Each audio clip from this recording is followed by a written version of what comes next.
Bismillahirrahmanirrahim. Assalamualaikum warahmatullahi wabarakatuh. Perkenalkan, saya Indri Syafitri, NPM 19070020.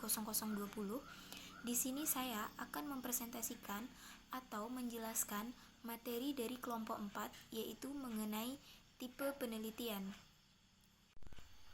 Di dalam metode penelitian sosial terdapat 3 bagian tipe, yang mana tipe tersebut adalah: yang pertama, tipe menurut tempatnya; yang kedua, tipe menurut pemakaiannya; dan yang ketiga, tipe menurut bidang ilmunya. Jadi, di sini saya akan menjelaskan atau menerangkan dari 3 bagian tipe-tipe tersebut. Baik, di sini saya akan menjelaskan 3 bagian dari tipe-tipe yang sudah saya sebutkan sebelumnya. Yang pertama, tipe berdasarkan tempatnya.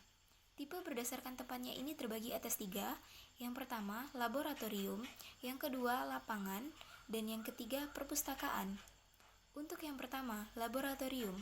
Sama-sama kita ketahui, di dalam tipe tempatnya ini, yang mana yang pertama, kajian yang pertamanya, yaitu laboratorium. Laboratorium merupakan ruangan, jadi kita melakukan penelitian di dalam suatu ruangan. Untuk laboratorium dapat kita amati atau dapat kita lihat, contohnya seperti mahasiswa biologi. Banyak ia melakukan penelitian di dalam ruangan, yaitu di dalam laboratorium, di mana ia dibantu dengan alat-alat untuk mendeteksi atau meneliti apa kajian yang ia teliti.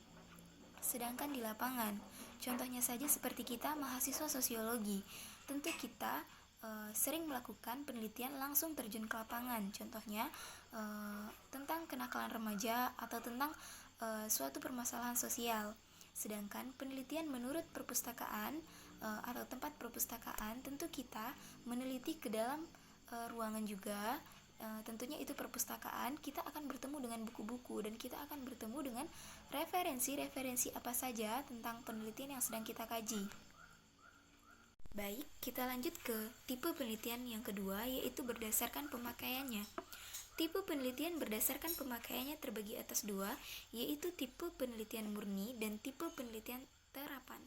Dari kedua tipe tersebut, tentu memiliki perbedaan yang sangat menonjol dan kita harus bisa membedakannya. Baik, dari segi tipe penelitian murni, tentu kita dapat mendapatkan ilmu baru, wawasan baru, atau pengetahuan baru mengenai suatu penelitian. Dan artinya, jadi yang tadinya kita tidak tahu, kita menjadi tahu. Jadi di dalam tipe penelitian murni ini, jika nantinya kita sudah menemukan hasil, dan itu hasilnya bisa dipakai kapan saja, bisa kita lihat dan bisa kita cermati kapan saja, tidak harus langsung kita gunakan. Seperti misalnya kita sudah meneliti tentang manfaat daun jambu. Nah, setelah kita teliti, itu tidak harus langsung kita praktekkan. Jadi seandainya ada tetangga kita ataupun diri kita sendiri mengalami seperti diare, mungkin dengan daun jambu itu tadi bisa kita praktekkan langsung. Tetapi prakteknya itu tidak langsung saat kita menemukan penelitian tadi. Jadi bisa kita gunakan 2 bulan, 3 bulan, atau bahkan untuk seumur hidup jika memang kita sudah mengetahui. Dan itu tentunya bermanfaat untuk diri kita sendiri dan orang banyak, yang mana hasil penelitiannya tidak langsung digunakan, tetapi hasil penelitian ini dalam jangka panjang.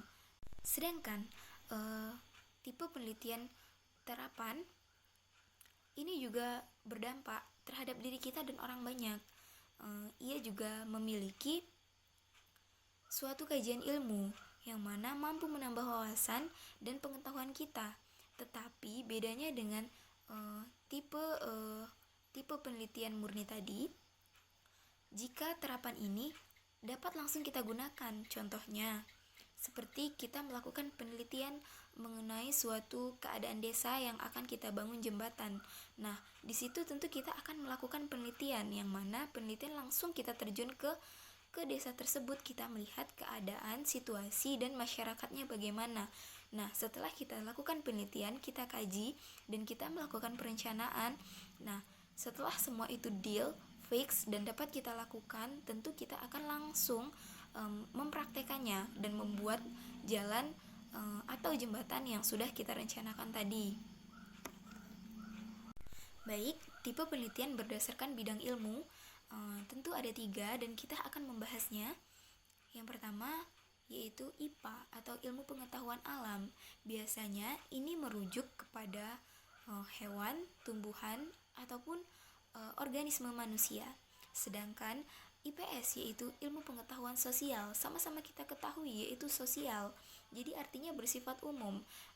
Dia bisa saja membahas mengenai masyarakat, kebudayaan, suatu negara, ataupun lembaga-lembaga tertentu yang mana ia bersifat umum.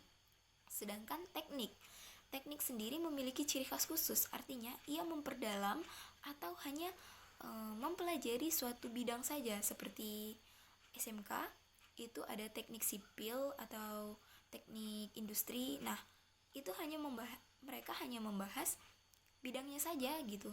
Tidak membahas ilmu IPA ataupun IPS, tetapi ia lebih fokus terhadap bidangnya. Misalnya industri, misalnya teknik industri, ia sekolah di teknik industri. Jadi, ia harus benar-benar fokus seperti teknik industri. Jadi artinya ia harus benar-benar fokus dan memahami apa-apa saja yang berkaitan dengan industri, baik itu industri rumahan ataupun di dalam perusahaan. Ia mampu memanajemen pengeluaran dan pemasukan ataupun barang-barang yang akan diproduksi nantinya. Baik, itulah presentasi atau penjelasan dari saya, perwakilan dari kelompok 4. Apabila ada salah dan janggalnya saya mohon maaf. Saya akhiri. Wassalamualaikum warahmatullahi wabarakatuh.